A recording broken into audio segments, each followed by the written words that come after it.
There is a stage in the journey home where everything seems perfect. And that is precisely the danger. Calypso, a nymph, holds Odysseus on her island for 7 years.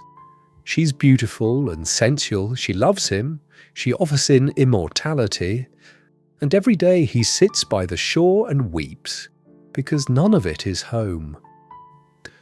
Homer is telling us something here that has nothing to do with ancient Greece. But here is what I want you to sit with before we go further. Odysseus has all that a man might desire.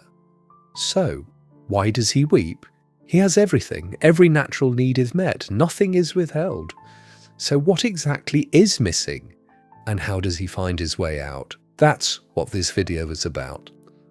If this is the kind of content that speaks to you, gently tap that like button. Now, let's dive in. Alright, first, who is Calypso? Her name comes from the Greek kalypto, to conceal, to cover over, to hide.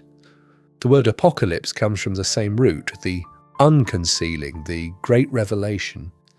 Calypso is, by name, the very principle of hiddenness and the very potential of revelation. So Homer tells us she is the daughter of Atlas, the massive Titan who holds the pillars that keep heaven and earth apart, and who knows the depths of all the sea.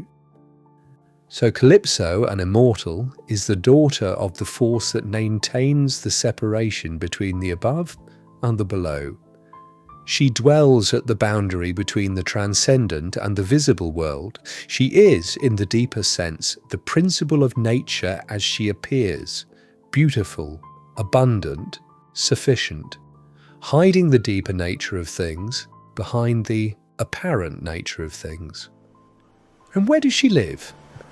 On the Isle of Ogygia, which Homer calls the navel of the sea. The navel is the centre, the point of deepest nourishment and connection. Odysseus is at the absolute centre of the phenomenal world, perfectly placed, perfectly cared for, perfectly stuck. So what do the 7 years here achieve? 7 is the number of creation, the full cycle of the natural world completed. In those years, Odysseus is learning at depth everything that the natural realm has to offer. Not passively, he's inculcating it. Its consolations, its pleasures, its limits. But here's the crucial thing. He's not lost the memory of home or of his wife Penelope. And that longing, that daily grief on the shore, facing west towards Ithaca, that is not weakness. That is the real interior work happening while the external situation doesn't change at all. The separation between what satisfies him and what is enough is growing inside him, even while Calypso remains as lovely as ever. He cannot yet think clearly enough to see his way out. That comes later, at another remarkable island.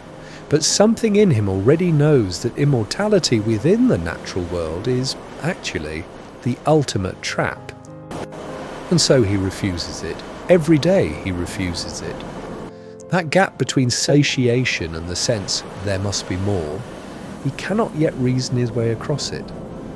Which brings us to what I think is the most important detail in the whole episode. He cannot escape using his own power.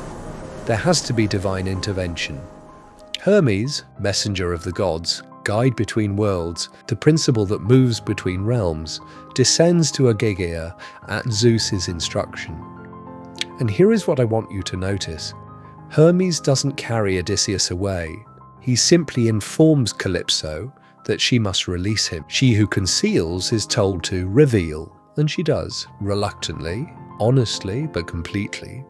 She tells the grieving Odysseus that he may go, and she provides him with the tools to build his own raft. She provides the means, he does the building. This is not a small thing. Nature, as represented by Calypso, rightly engaged, contains the very materials of the next stage of the journey. The phenomenal world, when the higher principle speaks, cannot ultimately hold the soul, and it points in the end towards its own transcendence. Odysseus doesn't go straight to Ithaca from here. He can't. But he's found the means to leave. Though in rough seas his self-built raft will unravel, he will be prepared to drown, but a goddess who was once mortal will save him. That is a story for another day, telling of the princess who clothes his nakedness and leads him to her father's palace. Yet finally, he will learn to truly reflect and to really think.